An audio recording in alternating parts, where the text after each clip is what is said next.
Bolivia es lo peor que hay, Alejandro, lo peor que hay. ¿Cómo te conoce la gente a ti? ¿Cómo te conoce? No por una persona que ha venido a solucionar la vida, ¿no? Como el mercenario. No, ¿okay? Sí, no, te muestro. te equivocas. Te Mira, muestro. yo voy por la calle y la gente me va saludando. Pero son pues, perdona. Pero es no. gente ridícula, pues es Mira, gente ignorante. aquí la gente está hasta los cojones de toda la gentuza que les ha estado robando, ¿eh? Pregunta a la gente. Bueno, pero no me gustan, porque disculpame, desde ese día que me han puesto a respetarlo aquí, esta gente ordinaria, ¿no? No como los que te hablan en la calle, ¿ok?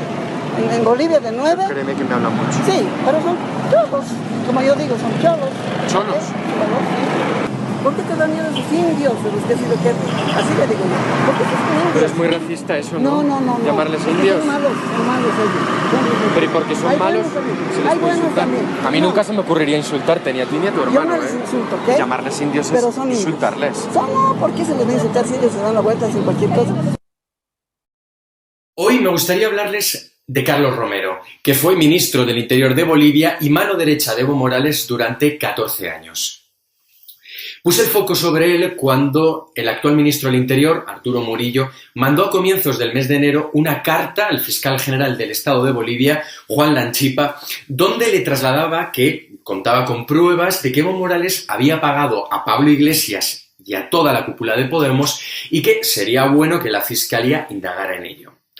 La Fiscalía se puso a investigarlo y a los 2 días de recibir esa misiva decidió llamar a declarar formalmente en calidad de testigos a Pablo Iglesias, Juan Carlos Monedero, Íñigo Errejón, al expresidente Rodríguez Zapatero y al exjuez Baltasar Garzón. Después de que en OK Diario publicáramos esa carta en exclusiva, la noticia apenas tardó segundos en llegar a toda España. Y la noche en que llegó, Zapatero casualmente fue entrevistado en un programa de televisión donde le preguntaron por este hecho. Y esto que van a ver fue lo que respondió. ¿Va a dar respuesta? Bueno, va a dar respuesta, por favor. No va a responder a esa petición de la Fiscalía. Solo faltaría, ¿no? Solo faltaría. Encima de hacer una presunta indagación sin tener ni el más mínimo fundamento, solo faltaría. Pero diré que en ese gobierno, en fin, de facto que hay en Bolivia, oiga, yo los otros días les vi, en fin, haciendo un acto en el que estaban rezando los ritos evangélicos y demás. Ya sabemos que es que hay bueno, todo esto de mucha extrema derecha que usted, como lo debe saber seguramente, que defienden que la Tierra es plana. O sea, ahí de verdad, que ahí estamos viendo algunas cosas realmente cercanas. Sí, lo que pasa es que le van a insistir, y esto es un titular suyo, de solo faltaría que vaya, si no tiene nada que ocultar, para decir que no sabía nada. Hombre, voy a ir ¿a qué? ¿A qué? No lo sé, le han pedido a usted que vaya. A usted, a Pablo aquí, Iglesias, creo que a Errejón y a... Ya se lo digo desde aquí. Nada, no sé nada de eso. No sé si va a ser suficiente para ellos. Como ven, Zapatero estaba, sin ningún género de dudas, tremendamente nervioso ante el temor de que le obligaran a acudir hasta Bolivia y que tuviera que explicar en un tribunal de justicia qué es lo que sabe de este turbio asunto, el de la financiación de Podemos. Paralelamente a estos hechos, la Fiscalía boliviana continuaba indagando a cuánto podía ascender los millones de dólares que la narcodictadura de Evo Morales había pagado al partido de Pablo Iglesias. Y en un momento determinado de esa investigación me llega la información de que la Fiscalía ya tiene encima de la mesa 2 nombres: Juan Ramón Quintana y Carlos Romero. La Fiscalía estaba diciendo que estas 2 personas eran los presuntos pagadores de Podemos, es decir, que hacían de nexo entre el dinero público de Bolivia, gestionado por Evo Morales, y la formación política de Pablo Iglesias. Juan Ramón Quintana, exministro de Evo Morales, como les conté la semana pasada, se encuentra asilado en la residencia diplomática de México de La Paz. Sí, el inmueble que varios agentes españoles, como les conté, intentaron asaltar en el pasado mes de diciembre, armados y encapuchados con el fin de liberarlo.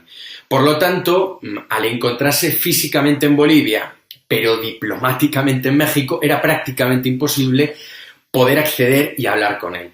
Pero yo me preguntaba qué era de Carlos Romero, dónde estaba el también exministro de Evo Morales, ahora señalado por la Fiscalía boliviana por los pagos a Podemos. Yo me preguntaba qué había sido de él y nadie podía decírmelo, porque nadie lo sabía. Desde que Evo Morales huyó de Bolivia a finales del mes de noviembre del año pasado, se le había perdido de vista y nadie, insisto, nadie conocía su paradero. No se sabía si estaba en México, donde Evo estuvo viviendo las primeras semanas de su asilo, si se le había trasladado a Argentina, donde Evo actualmente está refugiado, si podía encontrarse incluso aquí en España, donde están residiendo algunos cargos de Evo que huyeron del país tras ser acusados de corrupción, o si se encontraba disfrutando en cualquier isla paradisíaca perdida en medio del Caribe. Fue ahí donde arranqué mi búsqueda, al tratarse de un chavista que conocía hasta el último centavo cobrado por Pablo Iglesias de Evo Morales. Así pues, arranqué una ardua investigación donde, como les voy a ir contando, me jugué hasta mi propia vida. Empecé investigando las propiedades de Carlos Romero en todo el país, en toda Bolivia, y únicamente me llamó la atención que solo disponía de una casa de grandes dimensiones en la zona sur de La Paz, donde se encuentran las viviendas más grandes, exclusivas y caras de todo el departamento.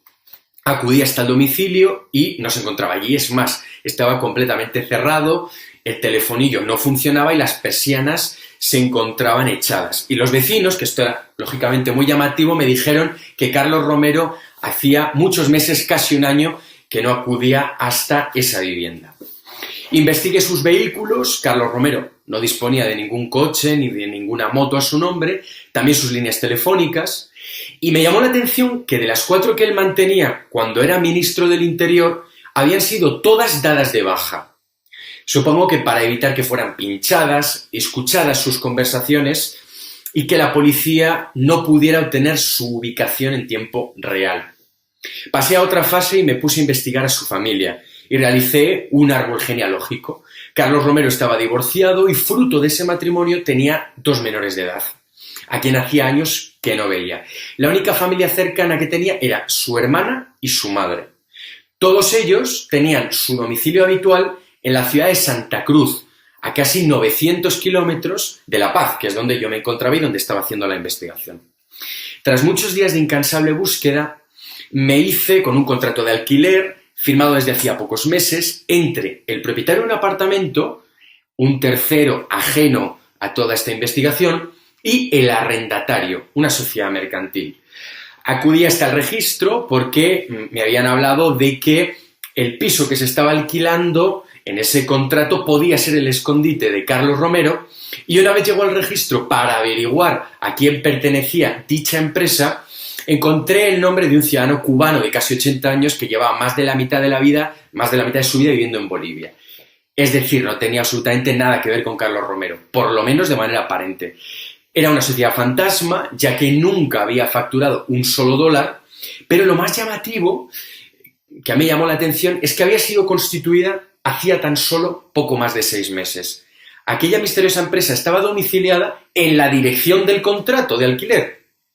Pero por más que investigué, este cubano no tenía aparentemente ningún vínculo con Carlos Romero. Pero de todas formas decidí acudir hasta aquel inmueble para comprobar qué había allí y si estaba viviendo alguien. La fuente que me facilitó aquel contrato tenía información privilegiada.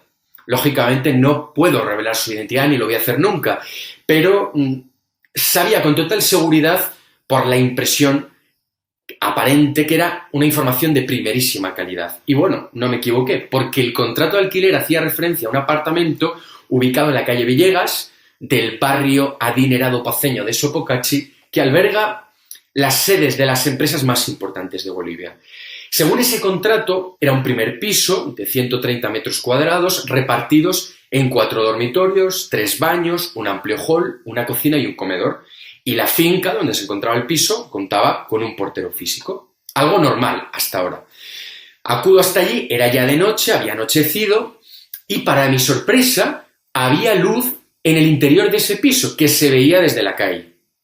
Aún yo no podía cantar bingo porque no sabía si ese era el escondite del exministro del Interior de Evo Morales, una de las personas más buscadas del país. Regreso al día siguiente, hago guardia durante unas horas y no consigo absolutamente nada. Carlos Romero ni entraba ni salía del edificio. Y en ese piso, desde la calle no se veía absolutamente ningún movimiento de apertura de ventanas, de movimiento de cortinas, no se veía absolutamente nada. Pero me di cuenta de que alrededor de ese bloque había decenas de cámaras de seguridad como consecuencia de las empresas que estaban allí alrededor de ese edificio, ¿no? Y se me ocurre acceder a uno de esos rascacielos vigilados y convencí al jefe de seguridad de uno de ellos, cuya identidad, por supuesto, me voy a reservar de manera confidencial, para que me dejara visualizar las cintas de aquellas cámaras de seguridad. Mi objetivo era saber si Carlos Romero entraba y salía del portal que yo había localizado. Y así fue. Retrocediendo en el tiempo, rebobinando aquellas cintas, descubrimos que el 28 de diciembre de 2019, es decir, el mismo día que casualmente llego yo a Bolivia, un día después del famoso intento de asalto por parte de los agentes españoles en la residencia diplomática de México, Carlos Romero se ve como en esas cintas observa en el portal, y desde entonces, desde aquel 28 de diciembre, Romero no había vuelto a pisar la calle, es decir, se encontraba dentro del piso. Por fin había localizado al ministro Evo Morales, acusado por la Fiscalía de financiar a Pablo Iglesias. Ahora solo me faltaba que el ratón saliera del escondite. Hice guardia prácticamente a diario durante casi las 24 horas del día porque, claro, no se me podía escapar. Y me di cuenta de que cada 2 días aproximadamente salía de aquel portal una mujer de aspecto físico, permítanme, por decirlo de alguna forma, llamativo, vamos a dejarlo ahí, acudir al supermercado más cercano, muy próximo, por cierto, cerca de la Embajada de Estados Unidos, y se dedicaba a comprar latas de comida. Esta señora era la hermana de Carlos Romero, a la que yo ponía cara porque cuando había realizado la investigación familiar tenía una imagen de ella, y era una foto muy reconocible.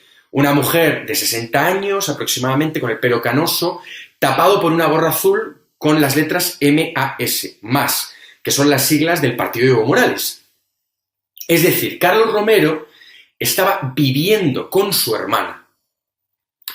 Tras 13 días de espera, de incansable espera, acudiendo a diario a esa vivienda, por fin la mañana del 8 de enero, Carlos Romero sale de aquel portal donde le estaba esperando un taxi. No quise abordarlo en aquel momento porque preferí observar qué hacía. Eran las 8:20 de la mañana, se sube a aquel taxi y desaparece de la calle. Lógicamente me puse a seguirle en otro vehículo y tras 20 minutos de viaje llegó a un chalet ubicado en la urbanización La Florida. Se baja del vehículo, entra a aquella casa y estuvo en su interior hasta la 1:45 del mediodía. Desconozco con quién se reunió. Vuelve a pedir otro taxi. Lógicamente, continúo siguiéndolo, como van a ver en las fotos que publicamos en OK Diario, y en esas imágenes se observa cómo estamos siguiendo el taxi. Y pensé que una persona que lleva viviendo en el anonimato, en la más absoluta clandestinidad, por miedo, durante tantísimo tiempo, durante esos 13 días, más de 13 días, no iba a hacer un gran recorrido por miedo a que le pudieran descubrir, por lo que yo intuí que podía regresar al piso donde se ocultaba que habíamos descubierto. Me arriesgué, decidimos adelantar a ese taxi y regresar a toda prisa a aquel domicilio del barrio de Sopocachi para esperar a que él llegara y en ese momento poderle abordar por sorpresa. Y eso fue lo que hice, me la jugué y acerté. Tan solo llegué 4 minutos antes que él. El tiempo justo para esconderme y estar preparado para abordarle en cuanto se bajara del taxi.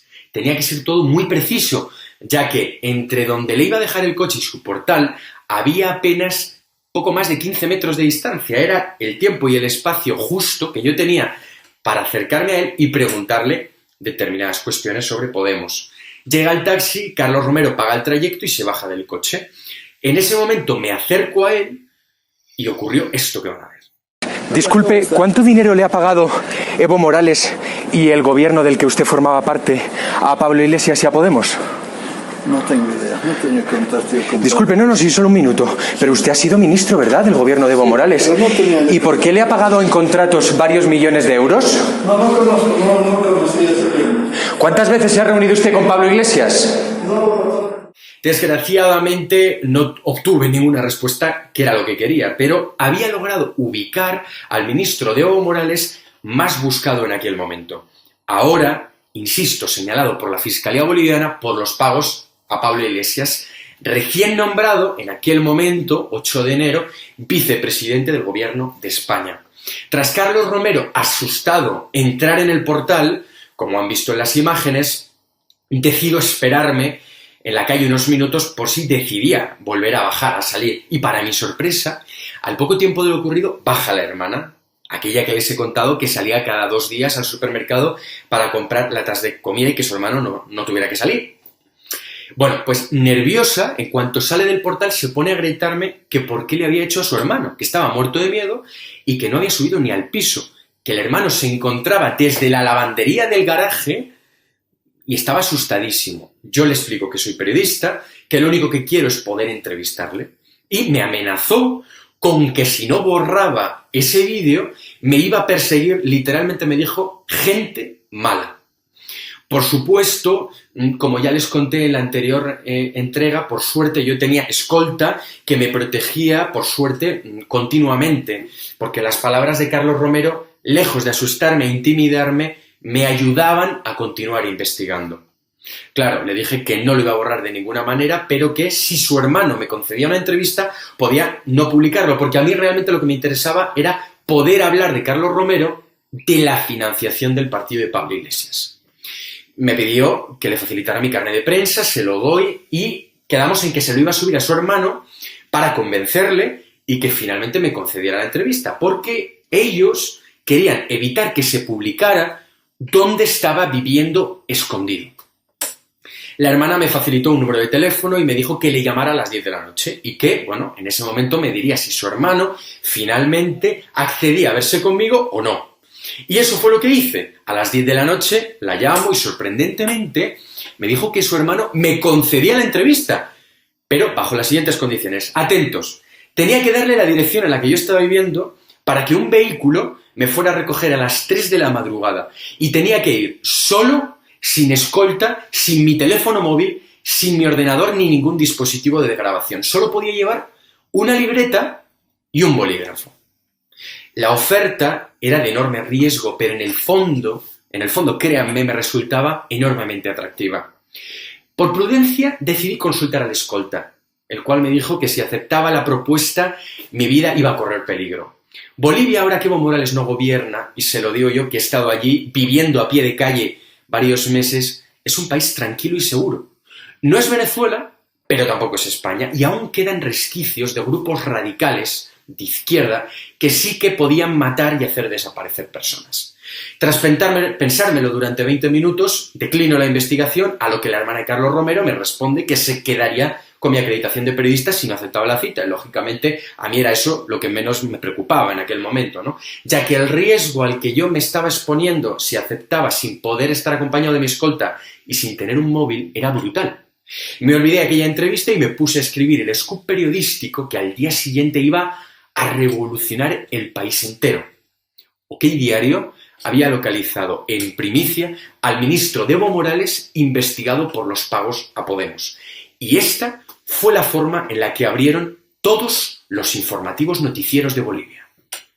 Bueno, ahí está la información que se genera en esta media jornada y que tiene que ver con el exministro de Gobierno Carlos Romero. Se decía que estaba en Argentina, se hablaba de su presencia en la embajada mexicana en nuestro país. No, caminando con total libertad, además así lo ha indicado el gobierno nacional, no tiene ninguna orden de aprehensión en su contra y fue ubicado en la zona de Sopocachi por este periodista español que rápidamente lo increpa. Vamos a revisar lo que decía Romero, vamos a ver este video que ya fue subtitulado por nuestra producción.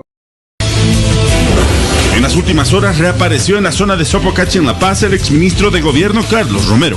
Un video lo muestra mientras un periodista español lo cuestiona sobre nexos con políticos de dicho país. Continuamos con más en la revista para darle a conocer esta información que le presentamos muy temprano en la revista. Y es que un periodista español encontró en las calles de la zona de Sopocachi, en la ciudad de La Paz, al exministro de Gobierno Carlos Romero. Le hizo algunas preguntas que él prefirió no responder. El periódico OK de España encontró a Carlos Romero. Ayer por la tarde, él ingresaba a su domicilio en la zona de Sopocachi. Este es el video del periodista cuando le realiza muchas preguntas a Carlos Romero y él prefiere no responder. Pero este video nos confirma algo. Carlos Romero, exministro de Gobierno de Evo Morales, está en Bolivia y él está ingresando a ese edificio en la zona de Sopocachi. 6:31 minutos. Como han visto, la repercusión que tuvo el reportaje fue escandalosa. Nadie sabía desde hacía meses cuál era el paradero de Carlos Romero hasta que nosotros lo habíamos encontrado. Por resumirles mucho lo que ocurrió, a las 3 horas de la publicación de la primicia de OK Diario, la Fiscalía ordenó la detención inmediata de Carlos Romero, acusado de los pagos a Podemos y de múltiples delitos más. Carlos Romero estaba involucrado en decenas de casos de corrupción. Tras recibir Carlos Romero la noticia, se desmayó en su vivienda, la ambulancia fue a recogerlo y lo trasladó a un hospital. Y rápidamente le dieron el alta. Toda la prensa boliviana estaba expectante ante lo que iba a ocurrir. La policía de Bolivia lo estaba sacando del hospital esposado ante los gritos espontáneos de decenas de ciudadanos anónimos que acudieron hasta allí para ver con sus ojos cómo era detenido. Gracias a la primicia de OK Diario. Este fue el momento. Ha hecho tanto daño a este país. ¡Corrupto, maldito! ¡Justicia para Bolivia! ¡Justicia! ¡Justicia para Bolivia! ¡Justicia, delincuente! ¡Delincuente, delincuente, maldito! ¡Desgraciado delincuente! ¡Maldito! ¡Maldito asesino! ¿Por qué no lo llevan a la cárcel? ¡Que no esté enfermo! ¿Han visto eso? ¡Delincuente! ¡Delincuente, maldito! ¡Bolivia reclama justicia! Carlos Romero fue trasladado hasta la prisión de San Pedro, donde se encuentra actualmente a la espera de ser juzgado. Allí comparte prisión con algunas de las personas que él mismo ha encarcelado siendo ministro del Interior. Hasta aquí